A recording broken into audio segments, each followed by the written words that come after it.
कर दो जल्दी, 1 मिनट कम, 2 मिनट में।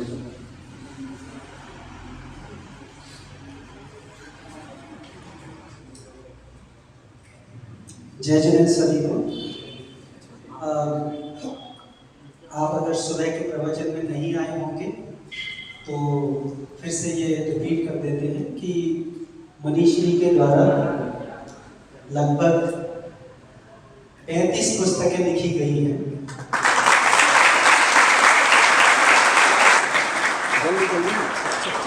ये हमारी टीम को कभी याद हुआ है, इससे पहले मालूम नहीं था।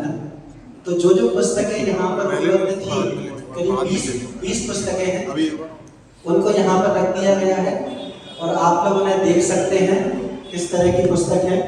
उनमें से 2 पुस्तक ये वाली जो ऋषभ भैया के हाथ में है, युवा बोध भाग 1 और युवा बोध भाग 2, ये दोनों पुस्तकें आपके लिए उपलब्ध रहेंगी और वहाँ पर रखी हुई हैं।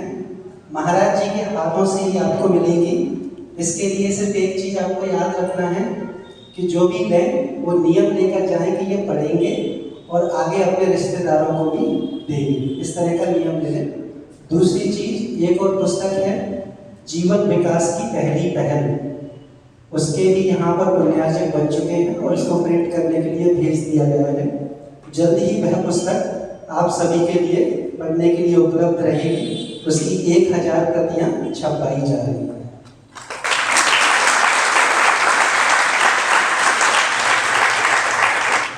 ये जितनी भी पुस्तक यहाँ पर रखी हुई है उनका संक्षिप्त विवरण 2 या 4 लाइन में जल्दी ही आप सभी को उपलब्ध करा दिया जाएगा, जिससे आप लोगों की जो रुचि हो उस प्रकार की पुस्तक आप चुन सकते हैं। और बहुत से साधर्मी भाइयों ने यह भी बताया कि उन लोगों को भी भावना है कि वो भी पुस्तक जो है प्रिंट कराने में भागीदार बन सके। बहुत ही जल्दी 1 या 2 पुस्तक चुनकर उनके भी प्रिंट कराने के लिए आप लोगों तक मैसेज भेज दिए जाए। जय हिंद।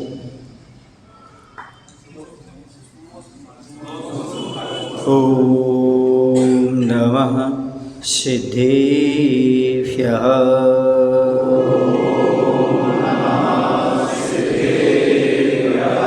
ओम नमः सिद्धेभ्यः।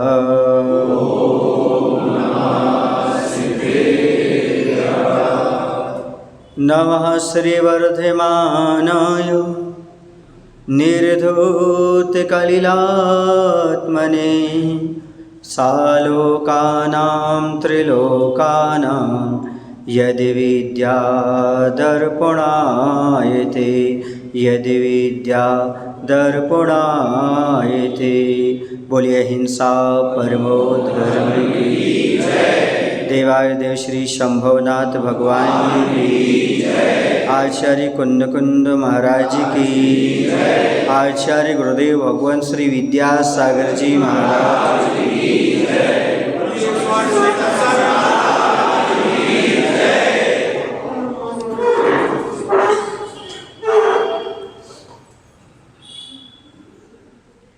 जैन दर्शन में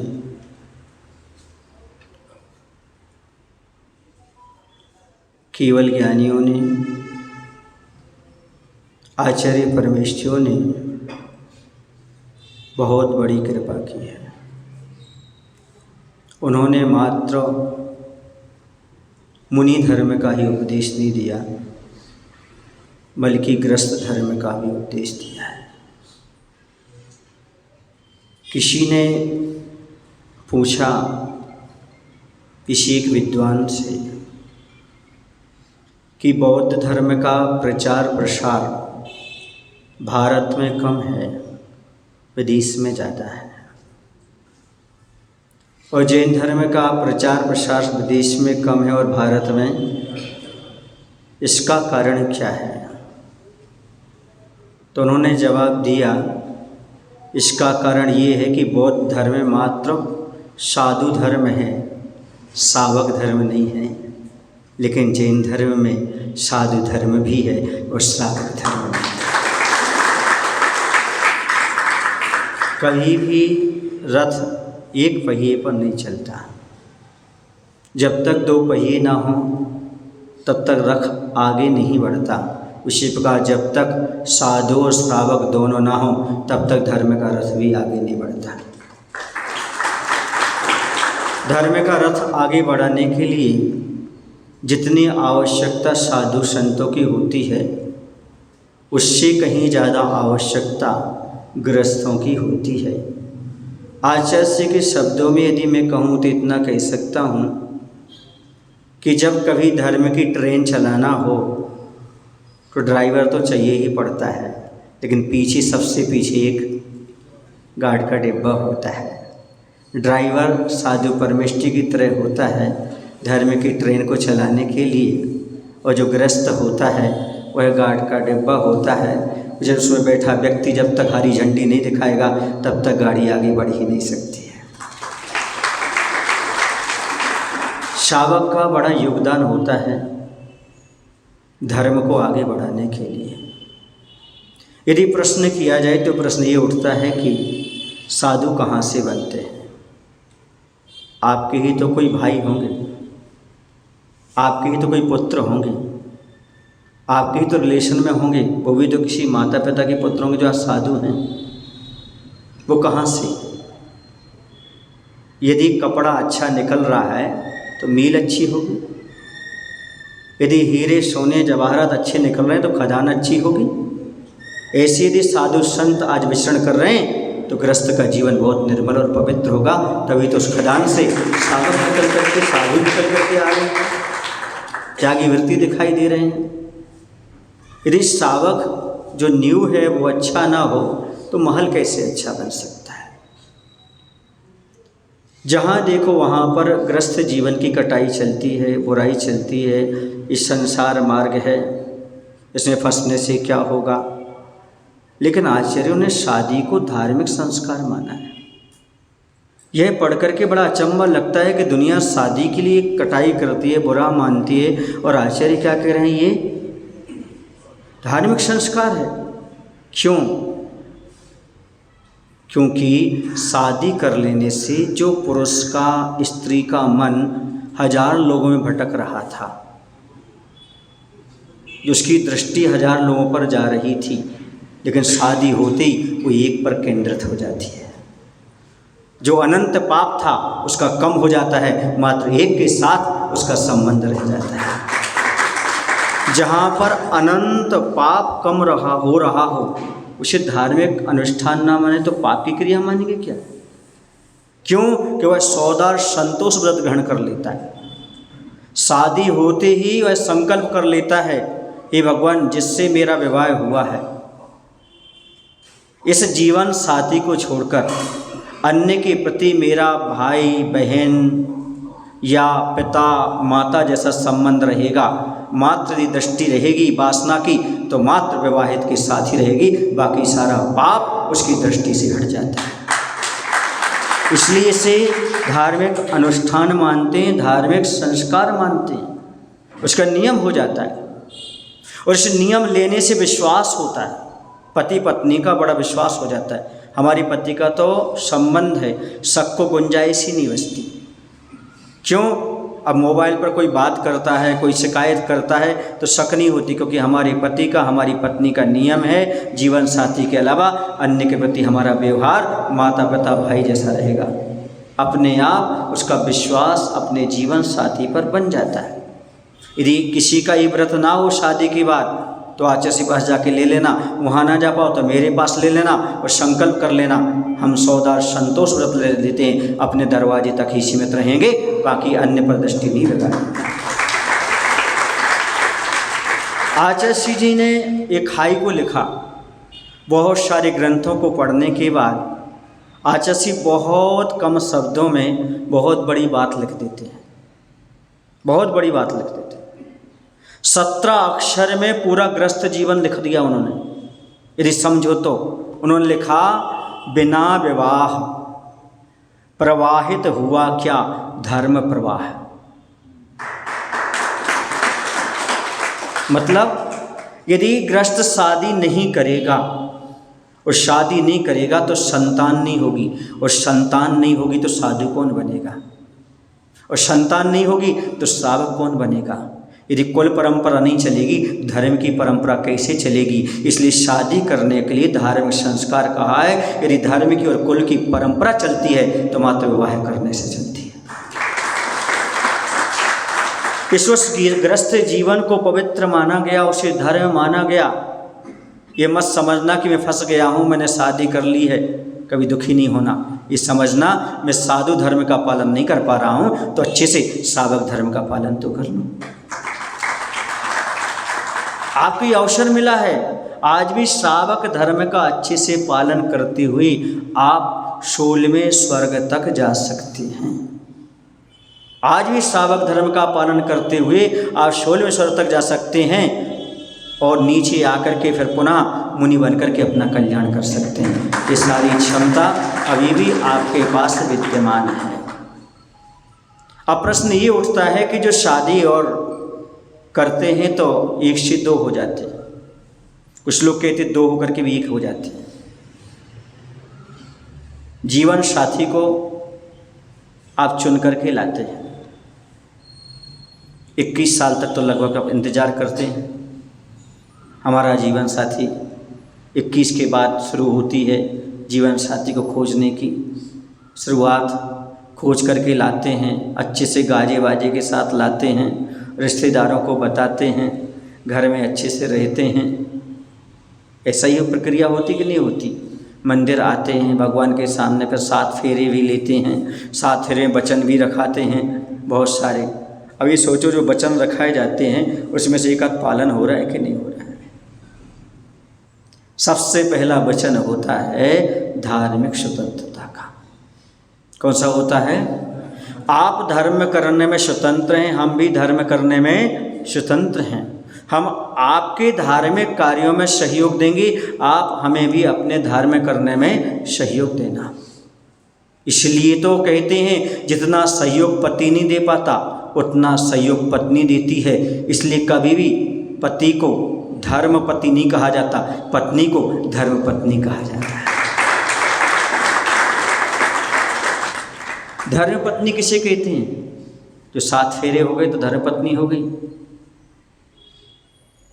विवाह करके आगे धर्म पत्नी हो गई, वो धर्म पत्नी नहीं कहलाती। सबका ख्याल रखने में जो खुद का भूल जाती है, खुद का ख्याल रखने में जो खुद का नहीं औरों का ख्याल रखने में, औरों का या सबका ख्याल रखने में जो खुद का ख्याल भूल जाती है वही सही मायने में एक धर्मपत्नी कहलाती है।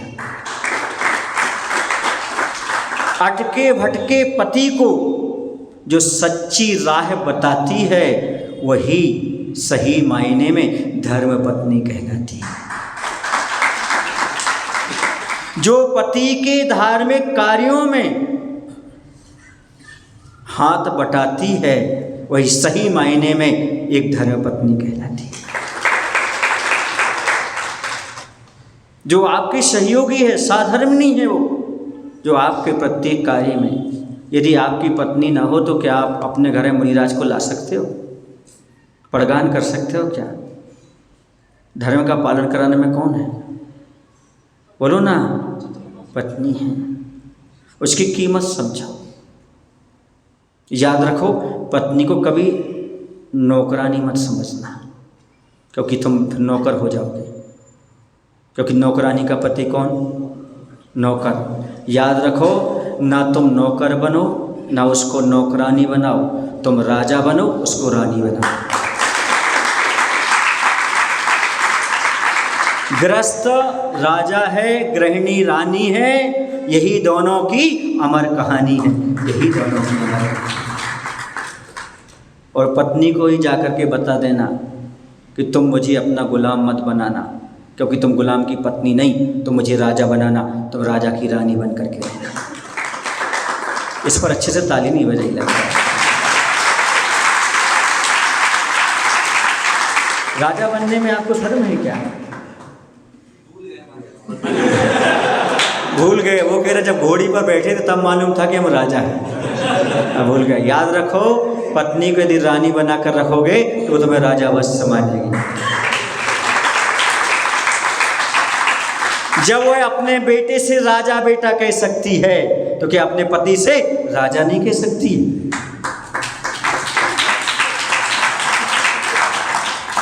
बोलो ना भाई, किसी की पत्नी बोलती है क्या? हाँ, वही तो राजा है, नाम से राजा नहीं। सम्मान से राजा होना चाहिए, सम्मान से राजा होना चाहिए, क्योंकि श्रीमान हैं आप। कौन है? श्रीमान वो होते हैं जो संपत्तिशाली होते हैं। श्री राज्य का नाम भी होता है, जो राज्य के पति होते हैं, राजा होते हैं। आप श्रीमान हो। यदि अपनी पत्नी को तुम श्रीमती बुलाओगे तो उनके पति तुम अपने आप श्रीमान कहलाओगे। आखिरकार पत्नी को श्रीमती क्यों कहा जाता है? श्री माने होता है लक्ष्मी, श्री माने होता है एक प्रकार से हम कह सकते हैं कि ज्ञान, जिसके पास ज्ञान हो, जिसकी मति हो, जो ज्ञान में लगती हो, विवेक से काम करती हो, वो कौन है? श्रीमती। पागल को 4 बार पागल कहोगे वो पागल हो जाता है, श्रीमती को श्रीमती कहोगे वो बुद्धि वाली हो जाएगी। श्री लगाया जा रहा है, ये महत्व की बात होती है। श्री लगाने की आवश्यकता क्यों है? रोटी में घी लगाने की क्यों जरूरत है? रोटी में यदि घी लगाते हो तो स्वाद बढ़ जाता है, और यदि नाम के आगे श्री और पीछे जी लगाते हो तो अपना और उसका सम्मान बढ़ जाता है। स्वयं का भी सम्मान और दूसरे का भी सम्मान। और बच्चे ध्यान रखो, आप मात्र पति नहीं हो, पिता भी हो या पिता बनने वाले हो। कुछ तो पिता हैं, कुछ पिता बनने वाले हैं। इसलिए अपनी पत्नी से ऐसा व्यवहार करें ताकि अपने संतान पर, बच्चों पर गलत प्रभाव ना पड़े। यदि आप नाम लेते हैं तो बच्चों की भी आदत वही पड़ जाती है। इसका अर्थ नहीं कि तुम मम्मी कहने लगो। आप श्रीमती कहेंगे। क्या कहेंगे? जब आप अपनी पत्नी श्रीमती कहेंगे तभी बच्चे माँ कह करके पुकार पाएंगे, वरना वो भी नाम लेंगे। इसलिए ऐसे कुछ संस्कार हों हमारे पास जिन संस्कारों के माध्यम से बच्चों पर अच्छा प्रभाव पड़े। यदि आप जी से बात करते हैं, श्री से बात करते हैं, तो बच्चे भी आपके आगे श्री जी लगाना प्रारंभ करेंगे। वरना बच्चे तो कार्बन कॉपी होते, जैसा आप करेंगे वैसे।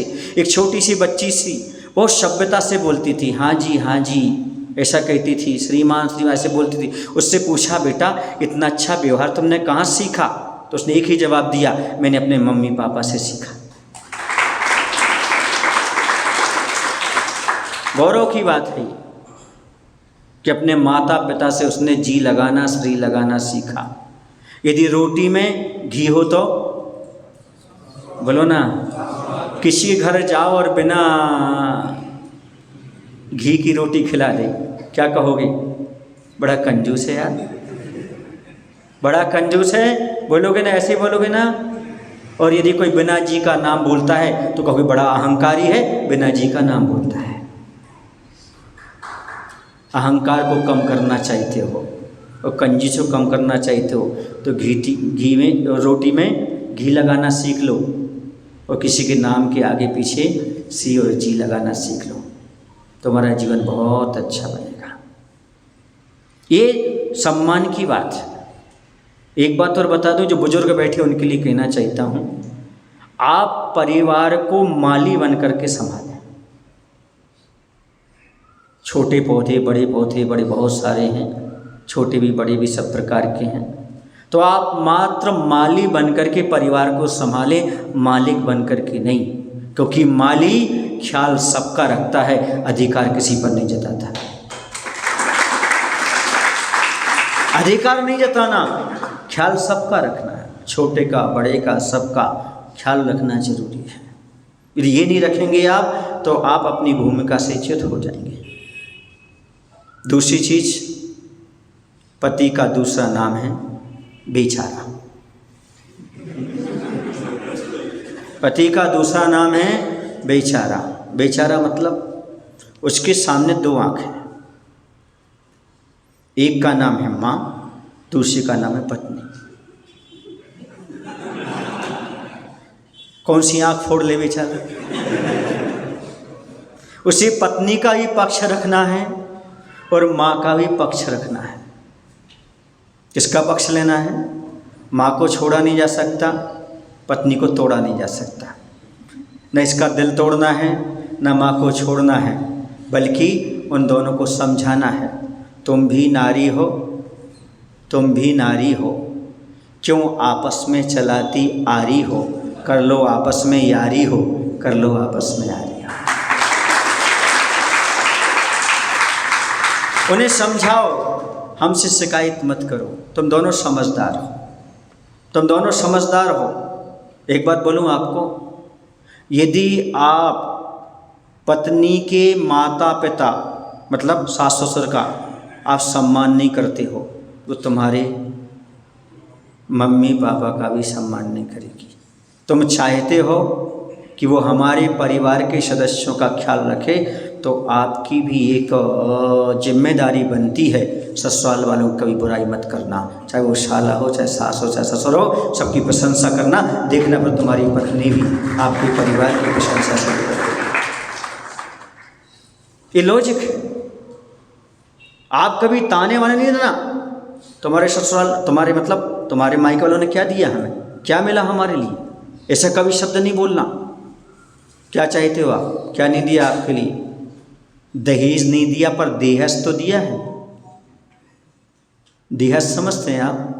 देह से उत्पन्न अपना टुकड़ा अपनी बेटी दे दी, देहज दे दिया, अब दहेज की क्या जरूरत है? दहेज तो हाथों का मेल है, जैसे खुद कमा लो। सास ससुर के हाथों का मेल मत खाओ। जो दहेज मांगते हैं वो सास ससुर के हाथों का मेल खाना चाहते हैं, और जो मात्र पत्नी लेकर के संतुष्ट हो जाते हैं, देहज लेकर संतुष्ट हो जाते हैं, वो परिश्रम का खाते, वो पुरुषार्थ करते हैं, वो सही पुरुष कहलाते हैं। जो मिल गया ठीक, नहीं मिल गया ठीक, वो सम्मान है। जो दिया सो सम्मान है और मांगा सो समझो अपमान है। मांगने से मरना भला है, पर कभी मांग तो रखना ही नहीं। तो बेचारे का अर्थ मैंने कहा था सहन करना, तो हमें दोनों तरफ सहन करना है। क्या करना है?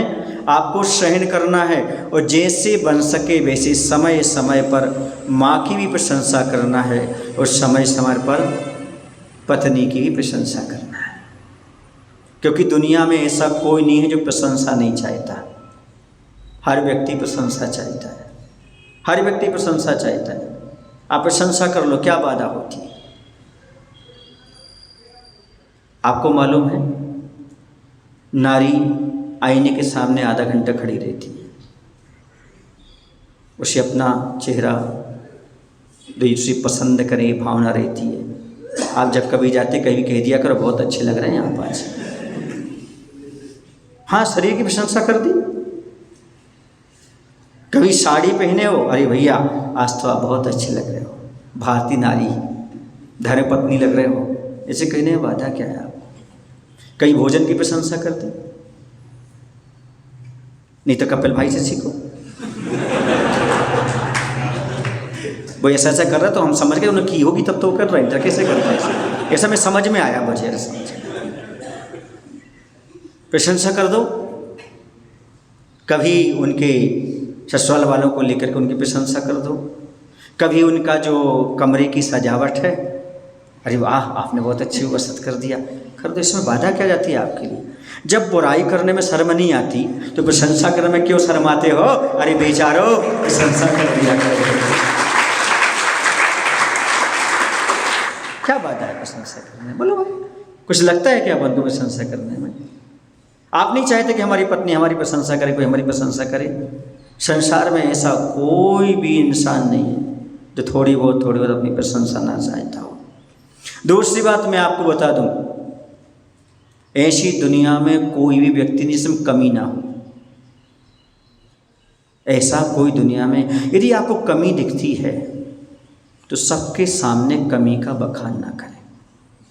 सबके सामने मत बताएं कि आपकी ये कमी है, बल्कि सबके सामने तो उस बात को ढक दें, क्योंकि वो गुहन अंग होता है। और आपके पति और पत्नी क्या है, आपस में साधर्मी है, उस साधर्मी के दोषों को छिपाना भी आपका कर्तव्य होता है।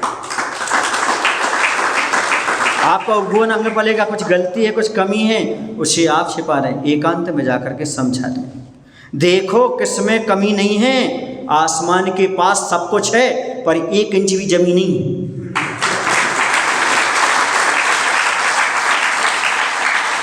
इसमें कमी नहीं है, आसमान के पास क्या नहीं है, लेकिन 1 इंच जमीन नहीं है उसके पास। तुम्हारे पास तो पूरी जमीन पर बैठे, सब में कुछ ना कुछ कमी है। फिर क्या करें हम?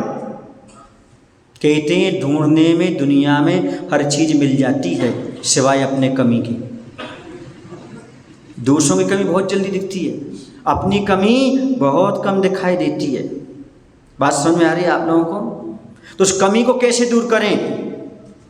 चलो हम एक आज अच्छा काम करते हैं, चलो उनसे कहना, चलो हम एक आज अच्छा काम करते हैं, गलती किसी की भी हो मिल बैठ करके उसे समाप्त करते हैं, मिल बैठ करके उसे समाप्त। चाहे गलती तुम्हारी चाहे उनकी हो, मिल बैठ, ठीक है। अपने जीवन साथी के सामने कमी को स्वीकारने में क्या कमी है? उनकी कमी है, ठीक है, मैंने भी कभी कमी की, उन्होंने भी कभी की, कुछ ना कुछ कमी हर व्यक्ति में होती है, उसको दूर करने में बाधा क्या है? ऐसा मन में भाव आ जाए तो कभी लड़ाई झगड़े ना हो, कभी लड़ाई झगड़े ना हो। आप पहले दिन से एक सिद्धांत रखो, लड़ाई झगड़े नहीं होंगे। शादी होने के बाद, अब जिनकी हो गई उनको क्या बताऊं, फिर भी अभी से फॉलो करो।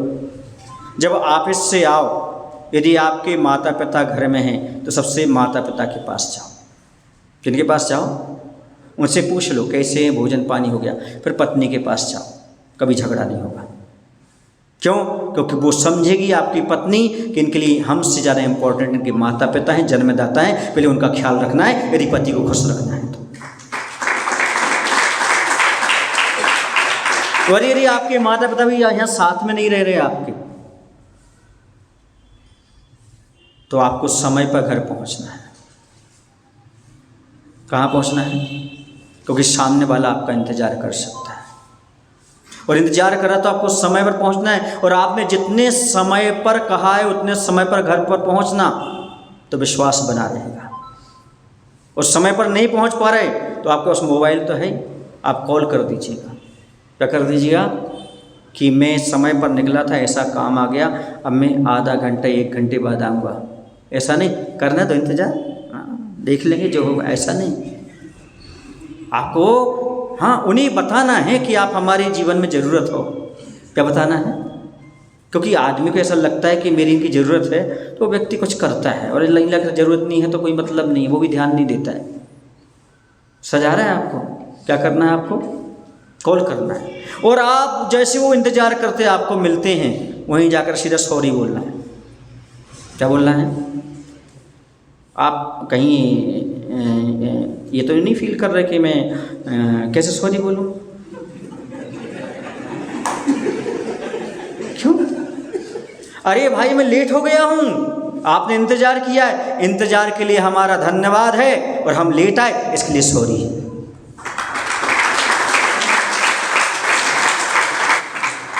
दोनों चीजें करिएगा। इंतजार का धन्यवाद देना मत भूलिए आप, इंतजार का धन्यवाद भी दीजिएगा। और देरी से पहुंचे हैं तो कान नहीं पकड़ना, सॉरी बोल देना। इसमें बाधा क्या है? आपका सम्मान है, ये आपकी पत्नी आपका सम्मान है। नहीं है सम्मान? आप नहीं समझते क्या? बोलो ना। जब आप ईंधनदानी बनते हो तो अकेले बन जाते कि साथ में बनते हो? बोलो भाई। कहीं शादी विवाह में जाते तो पहले पूछा जाता है वो नहीं है क्या, वो नहीं आए क्या? मतलब आपके साथ वो जुड़ गए हैं। जहाँ आपका नाम आएगा वहाँ उनका नाम आएगा, इसे जहाँ उनका सम्मान होगा वहाँ आपका भी सम्मान होगा।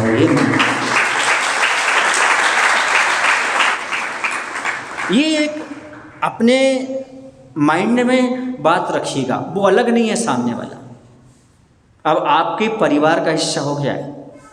कुछ लोग पत्नी को समस्या समझते, याद रखो पत्नी घर में समस्या नहीं है, घर की एक अहम सदस्य है। वो सदस्य है। यदि अहम सदस्य ना होती तो वो तुम्हारी माँ ना होती, वो तुम्हारी बहन ना होती, वो तुम्हारी पत्नी ना होती।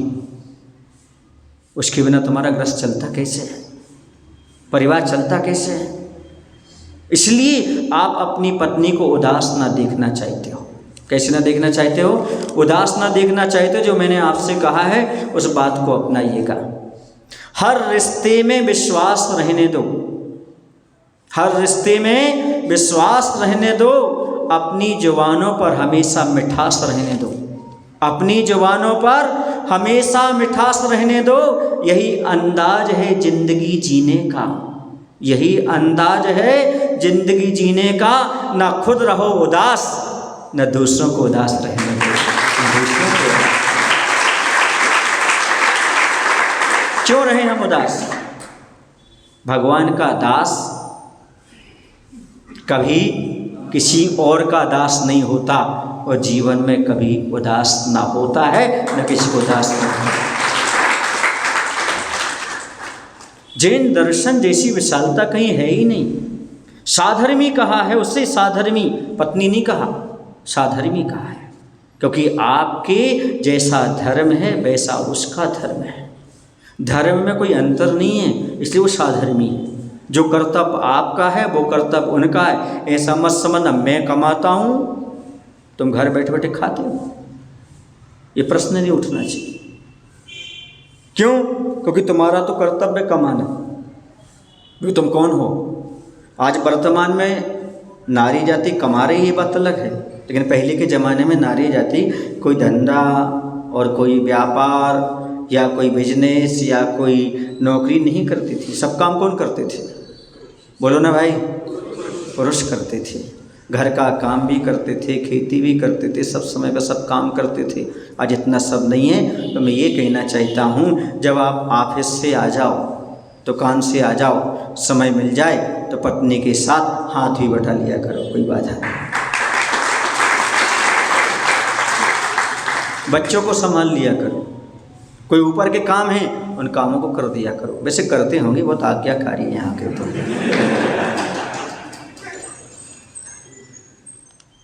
मैंने जब सोचा, विचार किया, लड़कियों को ट्रेनिंग दी जाती है कि बेटी तुम ससुराल जाओगे तो कैसे रहना, क्या करना, ये सब सिखाया जाता है। पर पुरुषों को क्यों नहीं सिखाया जाता है? इसलिए मैंने सोचा पुरुषों को मैं समझाऊंगा, मैं सिखाऊंगा तुम्हें कैसे करना, क्या करना। क्योंकि रोटी कभी एक तरफ से नहीं सेकी जाती।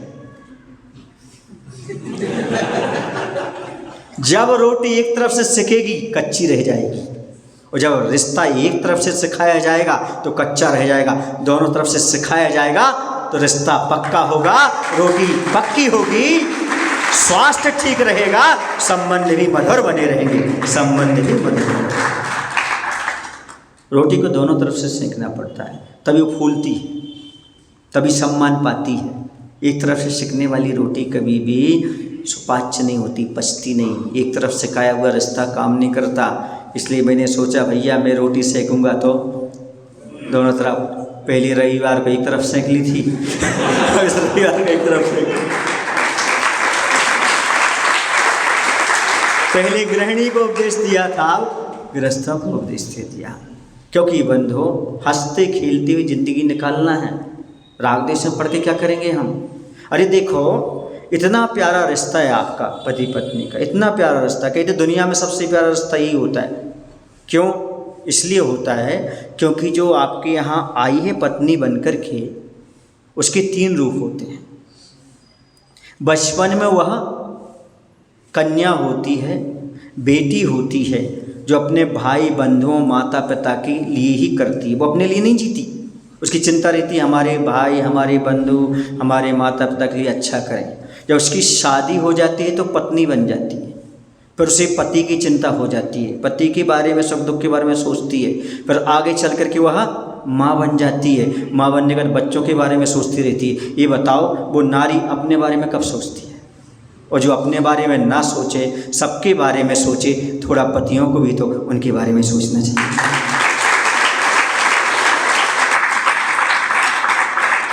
उसने अपना नाम बदला, अपना गोत्र बदला, अपना खानदान बदला, अपना परिवार बदला, खान पान बदला, सब कुछ तो बदल दिया उसने। मित्र बदल दिए, सो दोस्त बदल दिए। अरे ये सब कुछ बदल दिए तुम्हारी पत्नी ने, तब तो तुम्हारी पत्नी बनी है।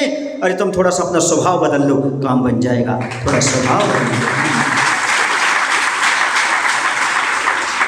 गोत्र तक चेंज हो गया उसका, दोस्त चेंज हो गए, फ्रेंड सब चेंज हो गए उसका, माता पिता चेंज हो गए, सब चेंज कर दिया उसने, खाना पीना सब कुछ। तो मात्र थोड़ा सा अपना नेचर चेंज कर लो, स्वभाव चेंज कर लो। क्या आप उसका बिगड़ता है? बोलो ना, सब चीज़ को एडजस्ट करना पड़ता है उसको कि नहीं करना पड़ता? और नई जगह पर जाते थोड़ा अटपटा लगता है, किसी भी चीज़ को समय लगता है, समय से सब कुछ काम होता है, हो जाता है। देखो भैया, अभी हम जब देखते हैं पुराने ऐसे पंडित हुए हैं, नाम तो नहीं खोलूँगा, ऐसे पंडित हुए हैं, विद्वान, स्वाध्यायशील, पुस्तकें लिखने वाले, ग्रंथ लिखने वाले, जिनकी पत्नी हुक्का पीती थी। हुक्का क्या पीती थी? हुक्का। और पंडित जी जाके हुक्का भरते थे, उसको देते थे। तुम्हारी पत्नी ऐसी तो नहीं है ना? इसके हो रहे हो? तुम्हारी पत्नी तो बहुत अच्छी है, बहुत धार्मिक है, मंदिर भी आती, पूजन भी करते, कभी कोई नशा नहीं उसके जीवन में। ये सौभाग्यशाली मानो अपने आप को। जीवन में इस बात का ध्यान रखो, परिजन का कभी अपमान ना करो। जीवन में इतना ध्यान रखो, परिजन का, जीवन साथी का कभी अपमान ना करो। यदि जीवन साथी धार्मिक मिला हो बंधो, तो अपनी किस्मत पर नाच करो, अपनी किस्मत पर नाच करो। बहुत खुशकिस्मत हो तुम कि तुम्हारा जीवन साथी धार्मिक है। कभी तुम्हें मंदिर आने में कोई आपत्ति पैदा नहीं करता, कभी दान देने में कभी आपको रोकता नहीं। ये बहुत दोनों के लिए कह रहा हूँ। यदि पति ऐसे मिले तो बहुत अच्छी, और पत्नी मिली हो तो बहुत अच्छी है। और जिसकी पत्नी ये हो तो फिर तो उसका पूरा परिवार ही बदल जाता है। क्यों? क्योंकि घर में एक यदि नारी धार्मिक हो गई तो पूरे परिवार को धार्मिक बनाने की क्षमता है।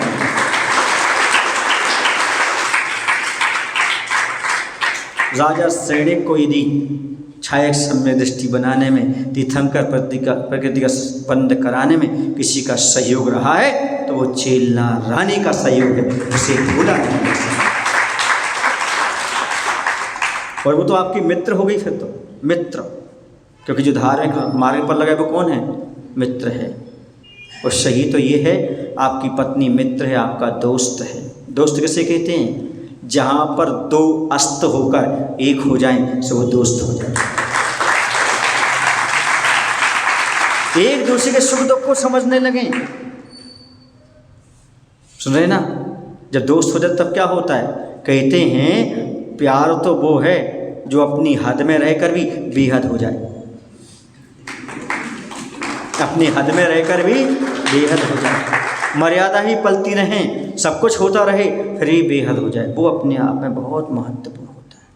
मर्यादा का उल्लंघन ना करते हुए भी आप बेहद तरीके से अपने जीवन जी रहे हैं, समझो बहुत बड़ा काम कर रहे हैं। कभी कभी ऐसा लगता है कि पत्नी एकदम व्यंग्य में कुछ बोल देती है, बड़ा बुरा लगता है। सुन रहे ना? ऐसा लगता है पीछे सुई चुभा दी हो। ऐसे बहुत से लोगों की शिकायत है, कई लोगों की शिकायत रहती है, महाराज जी वो ऐसा शब्द बोल देती है जो देखने में अच्छे लगते। पर एक बात ध्यान रखो, आपको कुछ सुधार की बातें आपको चुभती जरूर हैं, पर ये भी याद रखा करो, सुई जब चलती है तो पोशाक बना देती है, और हर चुभने वाली चीज इसका अर्थ है गलत तो नहीं होती। सुई जब चलती है तो पोशाक बना देती है, हर चुभने वाली चीज़ गलत होती है ऐसा भी ना लें, क्योंकि उसका उद्देश्य गलत नहीं होता। किसकी पत्नी है जो क्रोध नहीं करती? जरा हाथ ऊपर करो, जिसकी पत्नी कभी गुस्सा ना करती हो आप पर, एक आध कोई खड़ा तो हाथ ऊपर करो। जिसका जीवन साथी, अच्छा तुम अपनी पत्नी पर क्रोध करते हो कि नहीं करते हो? बोलो। आपकी पत्नी आप पर क्रोध करती है, आप अपनी पत्नी पर क्रोध करते हो, एक दूसरे जीवन साथी क्रोध करते हैं, क्योंकि किसी ने लिखा है जब आपका प्रिय आप पर क्रोध करना बंद कर दो समझो उसने प्यार करना बंद कर दिया, प्रेम करना बंद कर दिया। जब तक क्रोध कर रहा है तब तक समझो प्रेम कर रहा है, प्रेम। उसको तुम्हारी चिंता है तभी तो क्रोध आया, यदि चिंता ना होती तो भाड़ में जाओ, हमें क्या लेना, तुमने तो अपना काम लेना। क्रोध क्यों आया? क्योंकि तुम्हारा भला है, भला चाह रही, वो भला चाह रहा है, तभी तो आप पर क्रोध कर रहा है। साधु क्रोध क्यों करता है? साधु को क्या जरूरत क्रोध करने की? आपसे क्या लेना देना? क्योंकि वो आपको प्रेम करता है, वो चाहता है ये भी इतना अच्छा सुधार कर ले, एक दिन यही भी साधु जीवन बना ले। वरना क्या जरूरत थी क्रोध करने की? ये सब चीजें होती क्यों? आपने कभी सोचा? और क्रोध कब आता है? जब प्रेम होता है, अपने बालों ही को खींचा जाता है और अपने बालों ही को खींचा जाता है। नहीं आया माइनस में? सुंदरता तभी आती है, अपने बालों खींचे बिना काम नहीं चलता। जिसके क्रोध में भी प्यार छुपा होता है, जिसके क्रोध में भी प्यार छुपा होता है, वही सच्चा जीवन साथी होता है, वही सच्चा जीवन साथी। अब तुम क्रोध तो देखते हो, क्रोध के पीछे छिपा हुआ प्यार नहीं देखते हो। उसे भी कभी झांकने का प्रयास करो, देखने का प्रयास करो ये क्रोध क्यों सामने वाले ने किया, ये बात समझने की आवश्यकता है। इसलिए क्रोध यदि सामने वाला कर रहा है तो आप घबराएं ना, चिंता ना करें, उसे समझने का प्रयास करें। एक बात और ध्यान रखें, हमेशा एक दूसरे के प्रेरक और पूरक बनकर के रहें। ऐसा कुछ काम करें उसे प्रेरणा मिले, और यदि वह कोई प्रेरणास्पद कार्य कर रहे हो तो उसमें सहयोग देने का प्रयास करें, उसकी स्वतंत्रता का हनन ना करें। आप यदि अपने मित्रों से फोन पर बात कर सकते हो तो इतना विश्वास होना चाहिए, हमारी पत्नी बात कर रही होगी तो कोई अच्छे तरीके से ही बात कर रही होगी। क्योंकि दुनिया में कोई भी रिश्ता हो वो बिना विश्वास के नहीं चलता। चाहे माता पिता का हो, चाहे गुरु शिष्य का हो, चाहे भक्त और भगवान का हो, चाहे शिक्षक और विद्यार्थी का हो, चाहे पति पत्नी का हो, जितने भी रिश्ते दुनिया में चलते हैं वो मात्र विश्वास की डोर से ही चलते हैं। विश्वास कमाना भी सीखो और विश्वास रखना भी सीखो। और मैंने कहा, विश्वास की डोर बांधना चाहते हो तो किसी साधु के पास पहुंच जाओ, 100 दार संतोष व्रत ग्रहण कर लो। एक दूसरे विश्वास अच्छी तरह से बने रहेगा। विश्वास है तो भी ले लो, अनंत पाप कम हो जाएगा आपका। क्या कम हो जाएगा? ये कहा, ग्रस्तों को 100 दार संतोष व्रत को अणुव्रत के रूप में माना गया है। ब्रह्मचर्यानुव्रत कहलाता है। यदि वही संकल्प ले लेता है कि मैं अपनी विवाहित स्त्री के अलावा अन्य किसी से संबंध नहीं रखूंगा, इस प्रकार के यदि संकल्प ले लेता है, उसका अनंत संसार चुल्लू भर बसता है। कितना बसता है? इसे 100 दार संतोष व्रत कहा गया है। माने अपनी दारा में ही, अपने दरवाजे तक ही रहना, सीमित रहना, संतोष बना करके रखना। अगली बात है अपने क्रोध पर कंट्रोल करना। क्रोध आना एक घटना है, क्रोध आना एक घटना है, लेकिन क्रोध की समय एक्शन करना दुर्घटना है। क्रोध आ रहा है, मौन हो जाइएगा, उस स्थान को छोड़ करके दूसरे कक्ष में चले जाइएगा, मौन हो जाओगे शांति से। एक बात और मैं आपको बता दूं एक बात अच्छी तरह से आपको बता देता हूँ।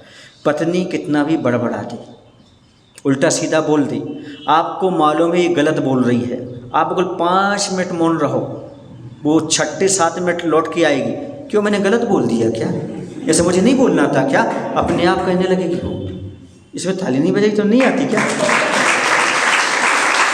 थोड़ा शांति तो रखो, अपने आप आएगी, आप बोलो मत।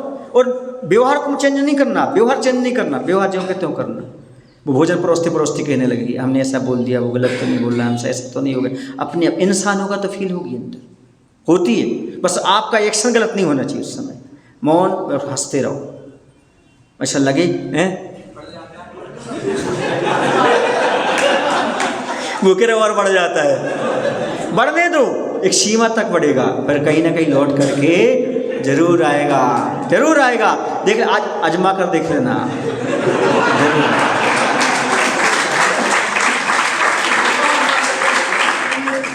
एक बार एक दार्शनिक ने अपना संस्मरण लिखा।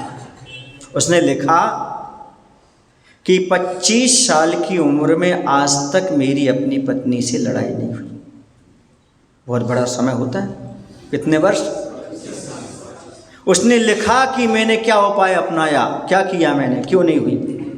एक बार मेरी पत्नी ने चिल्लाकर बोला, पता नहीं मेरे माता पिता ने क्या किया, किसके गले बांध दिया।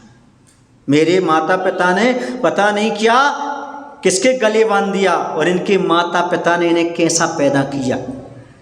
मैं बड़ी बदनसीब हूँ। पति ने कहा, मैं तो बड़ा खुशनसीब हूँ, मेरे माता पिता ने इतनी सुशील पत्नी के गले बांधा, उसके साथ रखा। इनके माता पिता धन्य हैं जो इतनी अच्छी पत्नी है जो मुझे झेल रही है। इतना कहा, उसके बाद कभी लड़ाई नहीं हुई हमारी।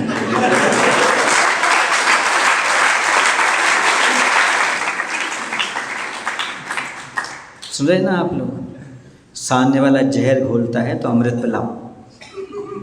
सुन रहे ना, क्रोध में आकर के उसने मेरे दुग्धपात में, क्रोध में आकर उसने मेरे दुग्धपात में पात्र में नींबू निचोड़ दिया।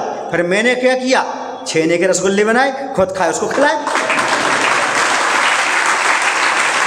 आनंद इसका भी कभी कभी आनंद नहीं आता है, बड़ा आनंद आएगा। समझ में आ रहा है ना? ये गुस्सा गुस्सा ही रहता है, नारी का ज़्यादा गुस्सा नहीं रहता, ध्यान रखो, बहुत कम रहता। वो आ जाता है कभी कभी, बहुत सारे काम रहते हैं तो उस काम के कारण हो जाता है। और आप देखो ना, जब आपको ऑफिस में बहुत सारा काम आता है तो आपको चिड़चिड़ापन नहीं आता है। ये गुस्सा नहीं कहलाता, ये क्या कहलाता है, चिड़चिड़ापन। और चिड़चिड़ापन किसको दिखाएगी, जैसे अपना मानेगी उसी को तो निकालेगी। और तुम उनकी आपने हो, इसलिए आपको गुस्सा होती है। अब घबराते क्यों, अपने मान करके तुम भी छोड़ दिया करो, अपने मान करके छोड़ दिया करो, ये मत कहा करो, क्योंकि आपकी पत्नी बहुत अच्छी है। अपने आप सुकरात की पत्नी के बारे में नहीं सुना? सुना आपने सुकरात की पत्नी के बारे में? सुना है? उनकी पत्नी बहुत गर्म थी।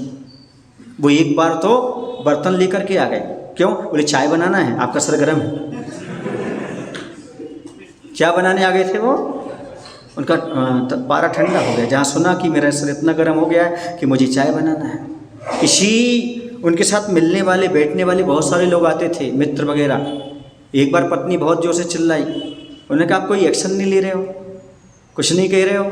बोले क्या एक्शन लूँ, इतना साधु जीवन जिसने दिया मुझे, मैं इतना बड़ा सहनशील बनाया तो इसी ने बनाया है। मैं आज प्रशंसा का पात्र हूँ इस पत्नी के कारण। मैं कैसे कहूँ कि ये दुश्मन मेरा पराया है, मैं कैसे कहूँ कि दुश्मन मेरा पराया है। सही मायने में जीना तो इसी ने सिखाया है।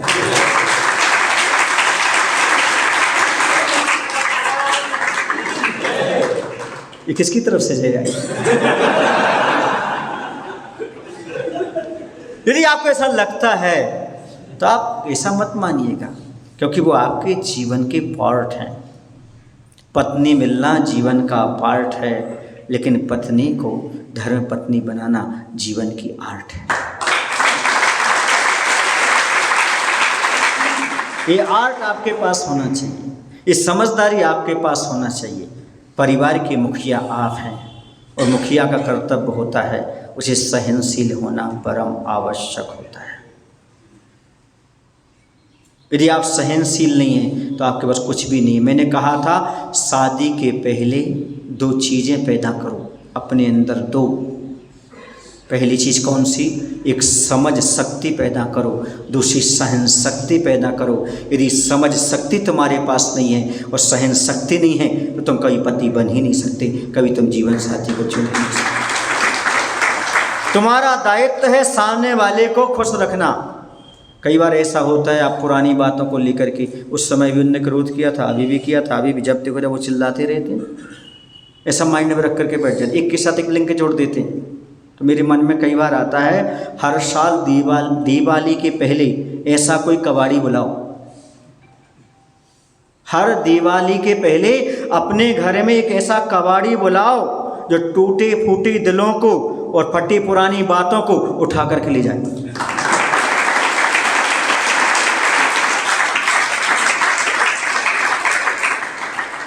कबाड़ा तो निकालते हो आप, साफ सफाई तो करते हो, कभी मन की भी तो साफ सफाई किया करो ना। एक बात को लेकर के वर्षों तक परेशान नहीं करना चाहिए। क्या गुस्सा आपको नहीं आता क्या? कभी आपने उसका अपमान नहीं किया क्या? बोलो ना। पर क्या करें, अच्छे सुनना, यदि समझ में आए तो ताली बजाना, वरना घर जाके थाली बजाना। गुस्सा, अपमान, लालच, चिड़चिड़ापन, ये खर्राटे की भांति होते हैं। खर्राटे समझते हैं? तो नींद आने पर आते हैं। ये औरों को परेशान करते हैं, खुद के समझ में ही नहीं आते।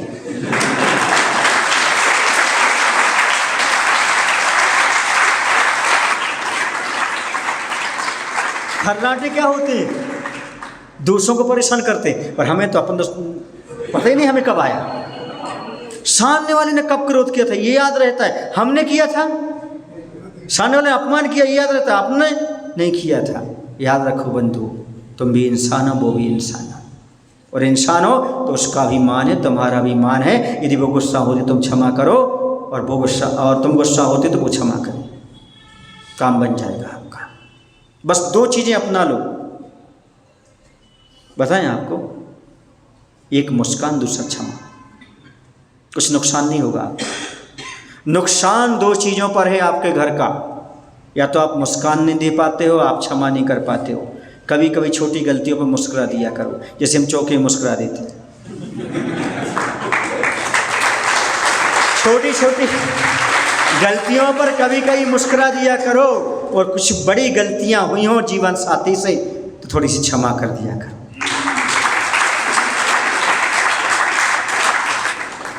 छोटी गलती में मुस्कुराओगे तत्काल उसे समझ में आ जाएगा कि हम गलती कर रहे हैं, सुधार हो जाएगा। जैसे आज सामने वाला फल चढ़ाना ही भूल गया, फिर ये मुस्कुरा दिया था। जब द्रव चढ़ रहे थे ना तो फल भूल गया, भूल जाते छोटी छोटी बातें, मुस्कुरा दिया, काम बन गया। क्योंकि आचार्य ज्ञान सागर जी महाराज का संस्मरण याद आता है। कितने सरल थे आचार्य ज्ञान सागर जी महाराज। आचार्य भगवंत ने बताया कि मैं जब ब्रह्मचारी था, आचार्य जी बता रहे, जब मैं ब्रह्मचारी था तो उस समय राजस्थान में एक चौके में आचार्य ज्ञान सागर जी महाराज का पड़गान हुआ। अब पड़गान हो गया, अब महाराज का पाद प्रक्षालन हो गया, अब पूजन की थाली आई, उसमें नैवेद्य नहीं थी। क्या नहीं थी? नैवेद्य नहीं थी। तो चौके वाले ने तत्काल रोटी का टुकड़ा तोड़ा और वो चढ़ा दिया। ज्ञान सागर जी ने मुस्कुरा दिया, पूजन शांति से हो गई। सरलता, सरलता अपने आप में। ये सरलता ग्रस्तों में भी थोड़ी सी होना चाहिए। सहज मुस्कान, क्या? जीवन की शान सहज मुस्कान। जो अपने जीवन साथी के साथ मुस्काना सीख जाता है वो महान बन जाता है। अच्छाई पर मुस्काए तो क्या मुस्कुराए, जीवन साथी की अच्छाई पर मुस्कुराए तो क्या मुस्कुराए। और इस सही जीवन साथी तो वो है जो गलती होने की बार भी मुस्कुरा के टाले। ये भाव हमारे अंदर आना चाहिए, बात हमारे अंदर पैदा होना चाहिए। दो बातें और मैं आपसे कहना चाहूँगा, बहुत इम्पोर्टेंट है। जब कभी घर में अनमन हो तो दो चीज़ें बंद नहीं करना, यदि चालू हो तो दो चीज़ें बंद नहीं करना। यदि चालू हो तो एक साथ में बैठकर भोजन करना और दूसरा आपस में बातचीत करना। एक साथ में बैठकर भोजन करना। मैं तो समाज को भी यही कहता हूँ।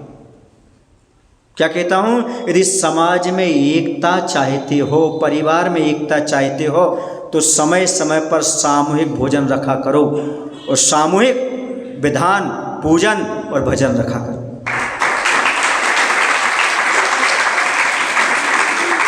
ज्ञानोदय में दोनों होते हैं, इसे तो एकता दिख रही हो कि नहीं? इसे एकता दिख रही है। क्योंकि जब भी जीवन साथी गुस्सा होता है या तो बात करना बंद करेगा पट्ठा, या फिर खाना बंद करेगा। बात बढ़ती जाएगी बढ़ती जाएगी, मुंह खोलता ही नहीं है वो, ना डालने के लिए ना निकालने के लिए। और जब तक मुंह नहीं खोलेगा तब तक अंदर की बात बाहर नहीं आएगी, और जब तक अंदर की बात बाहर नहीं आएगी पर घर की बात बाहर जाएगी।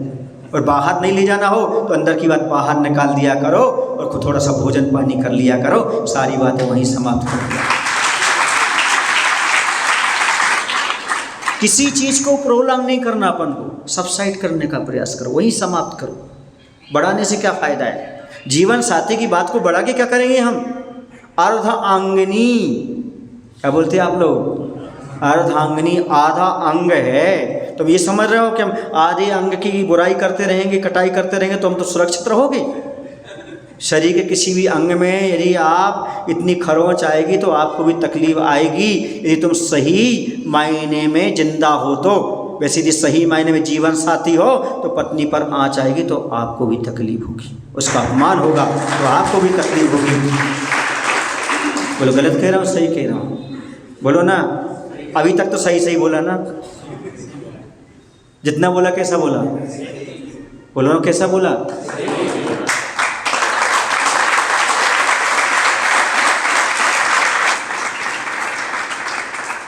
चलिएगा, अगली बात, जीवन साथी को समय देने का प्रयास करो। क्या देने का प्रयास करो?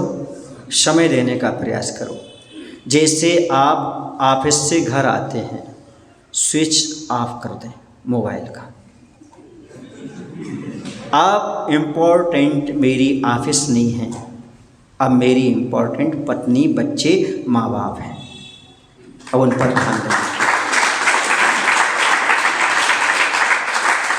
ऐसा ना हो कि आप वो इंतज़ार कर रहे थे, आप ऑफिस से आए और फ़ोन पर अभी भी लगी हो। उनकी भी तो सुन लो, वो बेचारे हाथ में पानी लिए हैं, भोजन की तैयारी की हुई है, कुछ पूछना चाहते, कुछ बताना चाहते हैं, आप मोबाइल से चिपके। ये भी तो गलत बात है ना? बोलो, उस समय आपको इग्नोर करना है 10 मिनट के लिए, ज़्यादा नहीं, कम से कम 10 मिनट के लिए हाल चाल पूछ लो, कैसे है, क्या चीज़ इसमें आपका बिगड़ता है कुछ क्या? बोलो ना। हालांकि यहाँ के लोग अच्छे हैं, बड़ी आज्ञाकारी तो करते होंगे, पर फिर भी बता रहा हूँ, यदि कहीं भूल कर देते हो तो उसको सुधारने का प्रयास करो। क्यों? क्योंकि उन्हें बताओ कि हम आपके लिए घर आए हैं। किसके लिए घर आए हैं? हम कमा रहे तो आपके लिए कमा रहे, आप हमारे लिए प्रथम हैं, बाद में दूसरी चीज़ है। चाहे वो आपके पास माता पिता हों, चाहे आपकी पत्नी हो, चाहे बच्चे हों, उनके लिए समय निकालो। एक बार मैंने एक बच्चे से कहा, अपने माता पिता के पैर छूते हो क्या? बोले मम्मी ने मना किया है। मुझे बड़ा अचंभा हुआ, कोई माँ कैसे कह सकती है कि तू अपने पिता के पैर मत छुओ? मैंने बोला बेटा कैसे?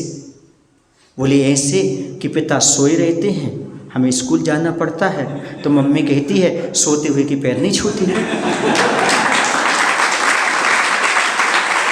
मैंने कहा बेटा एक काम किया करो, जब पिता वहाँ दुकान से आए, ऑफिस से आए, तब पैर छुआ ले करो।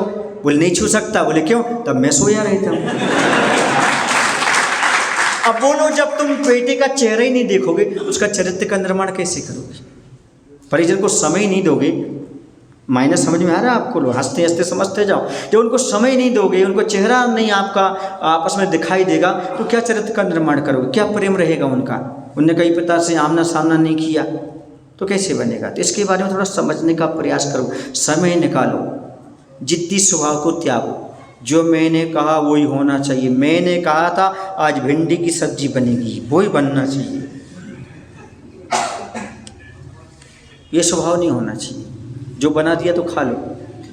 तो किसके घर में ऐसा है? बनाने वाले ही नहीं। सुन रहे आप लोग कि नहीं?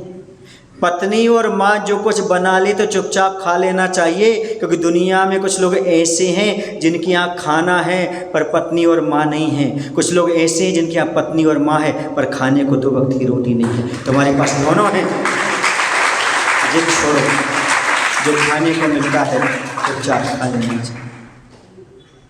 और जिसके घर में पत्नी और माँ विद्यमान हो, इसके बाद भी होटल में खा रहा हो, समझो वो बहुत दुर्भाग्यशाली है। वो दुर्भाग्यशाली है। जिसके घर में माँ हो, पत्नी हो और स्वस्थ हो, फिर भी वो होटल में खा रहा हो, समझना बहुत दुर्भाग्यशाली है। ये बात अपनी पत्नी और माँ को जरूर बता देना, ताकि वो बना के रख सकें आपको। क्यों? क्योंकि माँ के हाथ का भोजन कहती जहर भी हो तो भी खा लेना, अमृत बन जाएगा।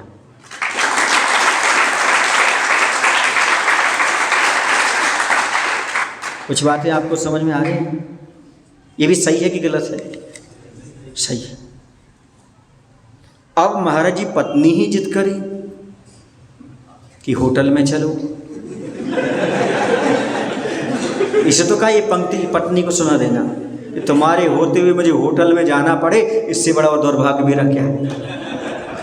अब किसी ने ताली नहीं दी।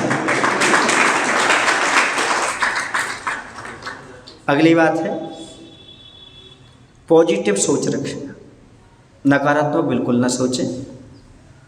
व्यवहार हमारा पोलाइट हो, बड़ी करुणामय जीवन जीने का प्रयास करें, क्योंकि आप पति नहीं हो। मैं तो मानता हूँ आप उसके पिता भी हैं, आप उसकी माँ भी हैं, क्योंकि वह माता पिता सबको छोड़कर तुम्हारे पास आए हैं। तो आपको माँ का भी प्यार देना है, पिता का भी प्यार देना, भाई का भी प्यार देना है और पति का भी प्यार देना है। हर समय संभाल कर रखना है, वही सच्चा जीवन साथी है। समय समय पर सब बन करके काम आपको करना पड़ेगा। क्यों? क्योंकि अभी पूरी जिम्मेदारी आपकी है और आपके जब सब रूप में जब आप मिलने लगेंगी, मैं आपको बताऊं ना, कई ऐसी महिलाएं हैं जो अपनी पीहर वाली माँ की कमी याद कर पाती हैं। क्यों? ससुराल में इतनी अच्छी माँ मिल गई, अब वहाँ याद ही नहीं आती।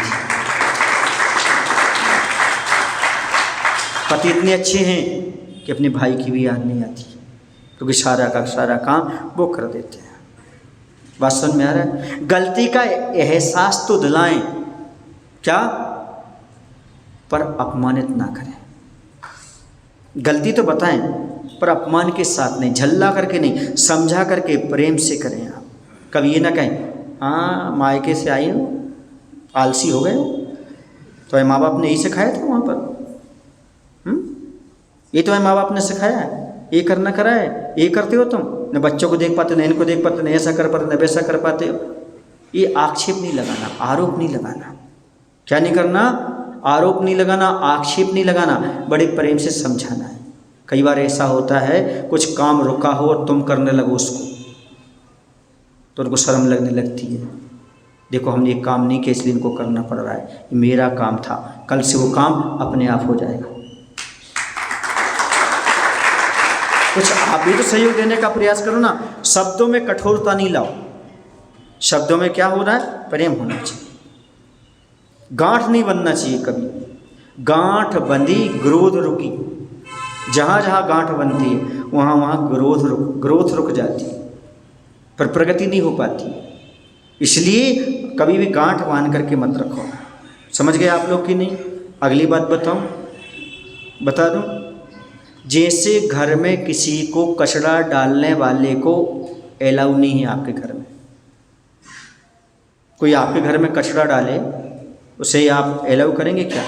ऐसे जो पति पत्नी के रिश्ते में शक पैदा करे, खटास पैदा करे, ऐसे व्यक्ति को घर में कभी आने मत दो।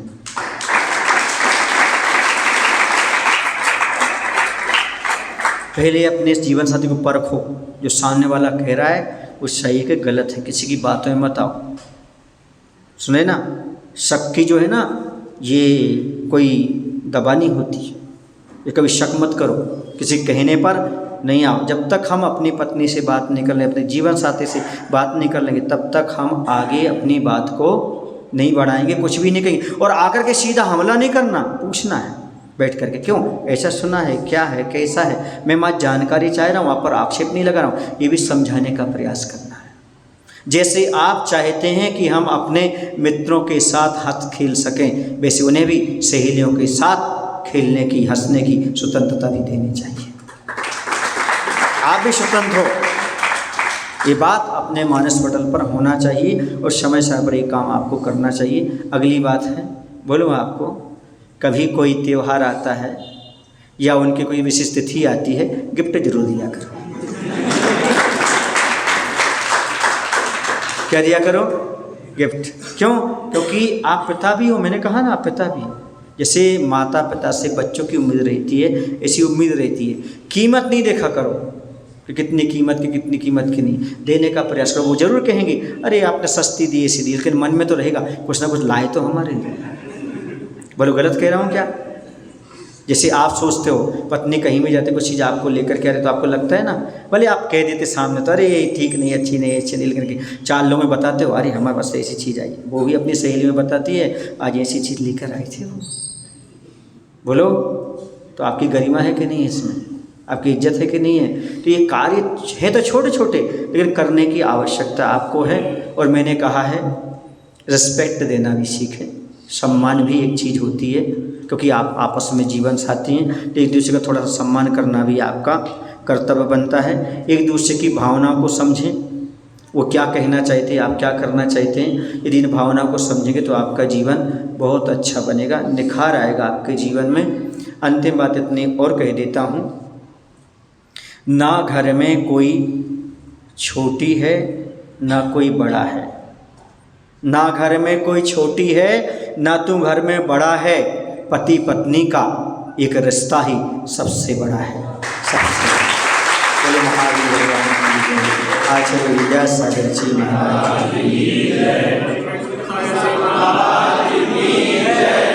बोलो हे प्रभु हम सभी को इतनी शक्ति इतनी बुद्धि देने की कृपा करो, जो हमें सौभाग्य से जीवन साथी का साथ मिला है, वह धार्मिक संस्कारों के साथ जीवन के अंत समय तक अच्छी तरह से चल सके।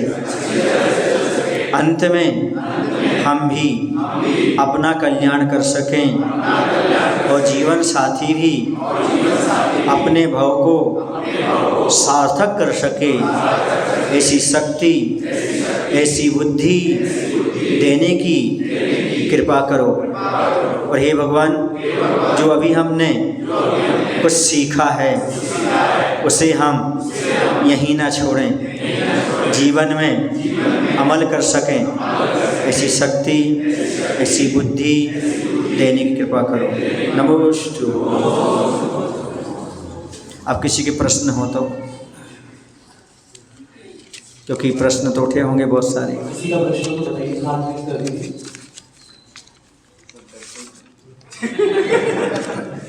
रिकॉर्डिंग बंद कर देते हैं। किसी को कोई प्रश्न हाथ उठा लीजिए, बच्चा। यदि आपको कोई प्रश्न नहीं तो मुझे लगता है मैंने जो कुछ कहा वो सब